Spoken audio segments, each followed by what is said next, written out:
Rescue story. Rescue a cat that was attacked by a snake and had no time to react. It was one of those perfect Carolina afternoons in late May. Warm enough that the air felt thick and sweet, cicadas screaming in the pines, the kind of day you want to stay outside forever. I was in the backyard messing with the grill, getting ready for burgers, when I heard it. Not a normal meow.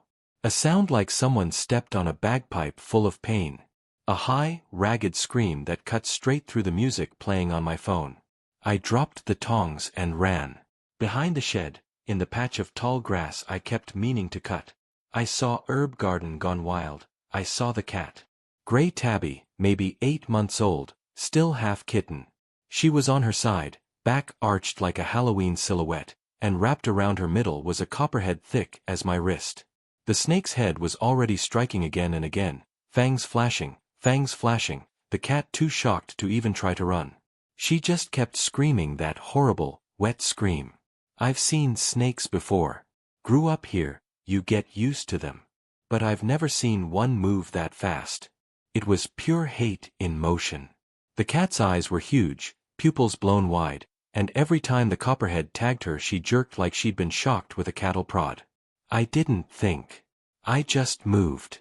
Grabbed the flathead shovel leaning against the shed, the one I use for edging the flower beds, and came in hard. The snake felt the vibrations and turned its ugly triangle head toward me, mouth open, cotton white, ready to tag something else. I swung the shovel like I was trying to hit a home run in the bottom of the ninth. Metal rang against scales, and the snake let go of the cat and launched at me instead. I felt the fangs graze the rubber toe of my boot. Just a graze, and then I brought the shovel down again, edge first. Once. Twice. The third time the blade bit deep and the copperhead went limp, body still whipping around like it didn't know it was dead yet.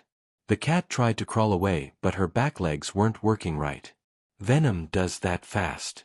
She dragged herself 2 feet through the dirt, leaving little red smears, then collapsed, panting so hard her whole body shook. I scooped her up, tiny, burning hot, trembling like a phone on vibrate, and ran for the truck. Blood on my shirt soaked through in seconds. She never fought me, just buried her face in the crook of my arm and kept making these broken little sounds, half cry, half purr, like she was trying to say thank you but couldn't remember how. 20-minute drive to the emergency vet doing 90 on back roads, one hand on the wheel, the other holding her against my chest so she wouldn't slide off the seat. Kept talking to her the whole way, stupid stuff. Hey pretty girl, you're okay, we're almost there, stay with me baby, stay with me. They took her straight back.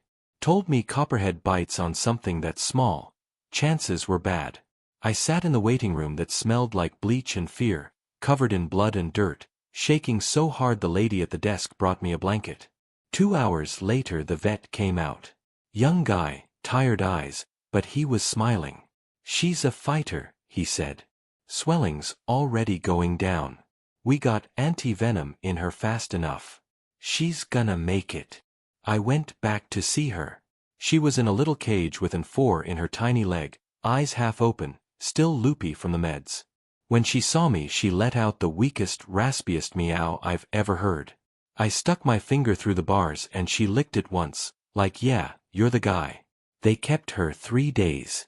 I visited every afternoon, brought her little pieces of rotisserie chicken the techs pretended not to notice. On the 3rd day she walked, wobbled, across the cage to head but my hand. I named her Phoenix. Nixie for short. She lives inside now. Sleeps on my pillow, steals my socks, screams at 5 a.m. for breakfast like she owns the place. Sometimes at night she'll suddenly stare at the corner of the room, hackles up, like she sees that snake again. I pick her up, hold her close, and she settles, purring so hard it rattles my ribs. Some scars don't show on the outside. But every time she flops over for belly rubs, showing total trust, showing me the pale pink lines where the fangs went in, I remember that scream in the grass.